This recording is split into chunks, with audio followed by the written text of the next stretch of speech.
கிரிக்ஸி பார்த்து கொண்டிருக்கும் நேர்கள் அனைவருக்கும் வணக்கம். எஸ், இன்னைக்கான வீடியோ என்ன அப்படின்னு பாத்தீங்கன்னா, IPL 2025ல சிஎஸ்கே வந்து ஒரு ஃபார்மிடபிளான ஸ்பின் அட்டாக்கை இன்ட்ரோடியூஸ் பண்ண போறாங்க. தி ஸ்பின் ட்ரையோ அப்படின்னு சொல்லப்படுற ரவிச்சந்திரன் அஸ்வின், ரவீந்திர ஜடேஜா, நூர் அகமது. எஸ், அவங்க 3 பேர் வந்து பாத்தீங்கன்னா சேப்பாக்க டாமினேட் பண்றதுக்காக வெயிட் பண்ணிட்டு இருக்காங்க அப்படின்னே சொல்லலாம். இந்த வீடியோல இந்த ஸ்பின் ட்ரையோ பத்தி தான் நம்ம பிரேக் டவுன் பண்ண போறோம். அண்ட் நிறைய ஸ்பெஷலான விஷயங்கள் இந்த வீடியோல காத்திருக்கு. அண்ட் வாங்க போய் பார்க்கலாம். ஃபர்ஸ்ட்லி சிஎஸ்கே எப்பவுமே வந்து ஸ்பின்னர்ஸ் மேல அவங்க ஒரு பெரிய நம்பிக்கை வைப்பாங்க.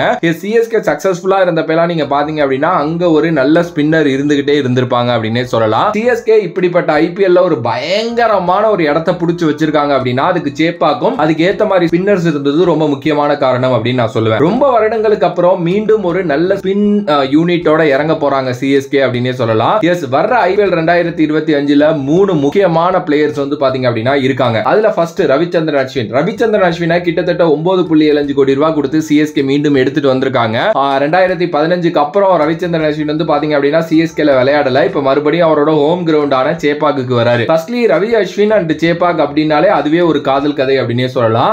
ரவி அஸ்வின், சேப்பாக், சிஎஸ்கே அப்படின்னா அது ஒரு தனி காதல் கதை அப்படின்னே சொல்லலாம். ஏன்னா சேப்பாக்கத்தை சும்மா அங்குலமா அளந்து வச்சிருக்க ஒரு ஆள் வந்து ரவிச்சந்திரன் அஸ்வின் அப்படின்னே சொல்ல முடியும். 2015 காலகட்டத்துக்கு அப்புறம் அவர் சேப்பாக்ல விளையாடல. ஆனா இப்ப வரைக்குமே ஐபிஎல்ல ஹையஸ்ட் விக்கெட் டேக்கர் இன் சேப்பாக் அப்படின்னா அது ரவி அஸ்வின் தான். ஏன்னா அந்த அளவுக்கு அவர் வந்து சேப்பாக்ல டாமினேட் பண்ணிருக்காரு.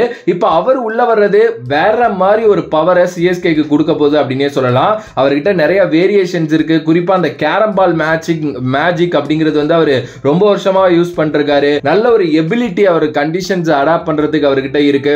நல்ல ஒரு கேம் சேஞ்சிங் பெர்ஃபார்மரா கடந்த ஒரு சில வருஷங்களா இருந்துகிட்டு இருக்காரு. மிடில் ஓவர்ஸ்ல அவர் உள்ள இறக்கி விடுறீங்க அப்படின்னா அவர் வந்து திருப்பிடுவாரு போட்டு. அதுவும் சேப்பாக் மாதிரி கண்டிஷன்ஸ்க்கு நான் சொல்லவே தேவையில்ல. அஸ்வின் வர்தானா ரீசன்ட் டைம்ஸ்ல ஜஸ்ட் நாட் அ பவுலரா மட்டும் இல்லாம ஒரு நல்ல ஆல்ரவுண்டரா வந்து பாத்தீங்க அப்படின்னா வளர்ந்துகிட்டு இருக்காரு அப்படின்னே சொல்லலாம். எஸ், ஆப்வியஸ்லி அவரை சிஎஸ்கே தூக்குனது ஒரு சூப்பரான விஷயம். மேபி அவரோட கெரியர் எண்ட் ஸ்டேஜஸ்ல இருக்கிறாரு அப்படின்னு நினைக்கிறேன். அதனால சேப்பாக் அண்ட் சிஎஸ்கே அப்படியே ரிட்டையர் ஆயிரலாமா என்னன்னு யோசிக்கிறாரான்னு தெரியல. பட் ஆனா சேப்பாக்குக்கும் சிஎஸ்கேக்கும் கிடைச்ச ஒரு தங்க முத்துனா அது வந்து நம்ம ரவிச்சந்திரன் அஸ்வின். பாப்போம் என்ன பண்ண போறாரு சிஎஸ்கேக்காக அப்படின்னு சொல்லிட்டு. ரெண்டாவதா வந்து ரவீந்திர ஜடேஜா தி ஸ்பின்னர் அப்படிங்கறத விட ரவீந்திர ஜடேஜா தி ஆல்ரவுண்ட் பவர் ஹவுஸ் அப்படின்னே சொல்லலாம்.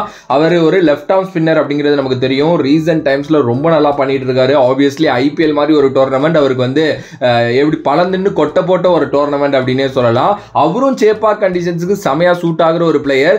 எஸ், இந்த பிளேயர் எல்லாம் நான் பாத்துக்கிறேன், இந்த பிளேயர் எல்லாம் நீ பாத்துக்கோ அப்படின்னு சொல்லிட்டு அஸ்வினோட போட்டி போட்டு விக்கெட்ஸ் எடுக்க போறாரு அப்படின்னு நினைக்கிறேன். இந்தியன் டீம்லயே வந்து பாத்தீங்கன்னா ஒரு டைம்ல ஒரு சில ஸ்பின்னர்ஸ் ஆதிக்கமா இருந்திருப்பாங்க. ஆனா ஒரு குறிப்பிட்ட இயர் கிட்டத்தட்ட ஒரு டிகேட்னே சொல்லலாம் 2 ஸ்பின்னர் சும்மா உள்ள பூந்து விளையாண்டாங்க அப்படின்னா அது ரவி அஸ்வின் அண்ட் ரவீந்திர ஜடேஜா தான். இப்போ இங்கிட்ட ரவி அஸ்வின் இருக்கிறப்போ ரவீந்திர ஜடேஜாவும் அவரோட எக்ஸ்பர்டீஸை காட்டுவார் அப்படின்னு தான் எனக்கு தோணுது. ஆப்வியஸ்லி வந்து பாத்தீங்கன்னா அவர் ஒரு நல்ல ஆல்ரவுண்டர் அப்படிங்கிறதுனால பேட்டிங்லயும் நிறைய நம்ம நல்லா பார்க்கலாம். அண்ட் ஒரு பவர் ஹவுஸ் அப்படின்னு சொல்லப்படுற ஒரு பிளேயர். பாப்போம் என்ன நடக்க போகுது அப்படின்னு சொல்லிட்டு. மூணாவதா வந்து பாத்தீங்கன்னா நூர் அகமதோட பிக் வந்து உண்மையிலுமே எக்ஸ்ட்ரானரியான பிக் அப்படின்னே சொல்ல முடியும். ஏன்னா அடுத்த ஒரு 10 வருஷத்துக்கு சிஎஸ்கேயோட கோர்ல அந்த பையனை செட் பண்ணணும் அப்படின்னு சொல்லிட்டு தான் அவங்க வந்து விரும்புறாங்க. அதனால தான் நூர் அகமதை தூக்கிட்டு வந்தாங்க 10 கோடி ரூபாய்க்கு. ரவிச்சந்திரன் அஸ்வின் ஒரு சைடு ஆஃப் ஸ்பின் போடுறப்போ, ஜடேஜா அங்கிட்டு பவுலிங் போடுறப்போ ஒரு மாதிரி வந்து பாத்தீங்கன்னா நூர் அகமது அவரோட ரிஸ்ட்னால வந்து சும்மா ட்விஸ்ட் பண்ண போறாரு அப்படின்னு தான் நினைக்கிறேன். இவரும் ஒரு லெஃப்ட் ஆர்ம் பவுலர். கண்டிப்பா இவரையும் சேப்பாக்ல ஆட வைப்பாங்க. சின்ன பையன் 19 வயசு தான் ஆகுது. சேப்பாக் மாதிரி கண்டிஷன்ஸ் இருக்கிற பிச்சில் இவர் ரொம்ப சக்சஸ்ஃபுல்லா இருந்திருக்காரு. சேப்பாக்ல பெருசா இவர் விளையாண்டது கிடையாது. ஆப்வியஸ்லி வந்து இங்கிட்ட ரவிச்சந்திரன் அஸ்வின், ரவீந்திர ஜடேஜா மாதிரி ஆட்கள் இருக்கிறப்போ அவங்கள்ட்ட இருந்து நிறைய கேட்டு தெரிஞ்சுக்கலாம். அண்ட் ஜிடி மாதிரி பிச்சஸ்ல அந்த கிரவுண்ட்ஸ்லயே ரொம்ப நல்லா இவர் வந்து பாசிட்டிவா இருந்திருக்காரு ஐபிஎல் அப்படிங்கிறப்போ சேப்பாக் மாதிரி கண்டிஷன்ஸ் இவருக்கு வந்து பாத்தீங்க அப்படின்னா ஒரு சூப்பரான கண்டிஷன். சோ அங்க இன்னமும் நல்லா சக்சஸ்ஃபுல்லா இருக்கிறதுக்கு நிறைய சான்சஸ் இருக்கு அப்படின்னு தான் நான் நினைக்கிறேன். நான் ஃபர்ஸ்ட்லேயே சொன்ன மாதிரி 19 வயசு தான் அந்த பையனுக்கு ஆகுது அப்படிங்கிறப்போ நிறைய இயர்ஸ் வந்து பாத்தீங்க அப்படின்னா சிஎஸ்கேல இருக்க முடியும். அண்ட் இவர் வந்து பாத்தீங்கன்னா ஒரு சூப்பரான பிளேயருங்க. டிஎஸ்கேல வேற ஒர்க் பண்ணிருக்காங்க அப்படிங்கிறதுனால பாப்போம் என்ன பண்ண போறாரு இங்க அந்த கண்டிஷன்ஸுக்கு ஏத்த மாதிரி அப்படிங்கறத வெயிட் பண்ணி பார்ப்போம். அண்ட் நான் ஃபர்ஸ்ட்லயே சொன்ன மாதிரி ரவிச்சந்திரன் அஸ்வின், ரவீந்திர ஜடேஜா, நூர் அகமது அப்படிங்கிற இந்த ஸ்பின் ட்ரையோ வந்து என்ன பண்ண போறாங்க, என்ன பண்ண காத்திருக்காங்க அப்படிங்கிறது தான் சூப்பரான ஒரு விஷயம். பிகாஸ் ஐபிஎல் ஆரம்பிச்ச காலகட்டங்கள், இந்த T20 ஆரம்பிச்ச காலகட்டங்கள்ல எல்லாம் ஸ்பின்னர்ஸை ஈஸியா விளையாண்டுருவாங்கப்பா T20ல இருந்த காலகட்டங்கள் தான் இருந்துச்சு. ஆனா இப்போ பாத்தீங்க அப்படின்னா இப்படிப்பட்ட world level spinners and T20 games ஆதிக்கம் பண்றதே ஒரு பெரிய விஷயம். இங்கிட்டு அஸ்வினோட விஸ்டம், ரவீந்திர ஜடேஜாவோட ஆல்ரவுண்ட் பிரில்லியன்ஸ், நூர் அகமதோட ஒரு யூத்ஃபுல் பிளேயர் அப்படின்னு சொல்லிட்டு வேற மாதிரி ஒரு நைட் மேரை பேட்டர்ஸுக்கு ஏற்படுத்த போறாங்க இந்த ஸ்பின் ட்ரையோ அப்படின்னு தான் நான் நினைக்கிறேன். பார்க்கலாம் என்ன நடக்க போகுது அப்படின்னு சொல்லிட்டு உங்களோட தாட்ஸ் என்னவோ அதை கமெண்ட் பாக்ஸ்ல கமெண்ட் பண்ணுங்க.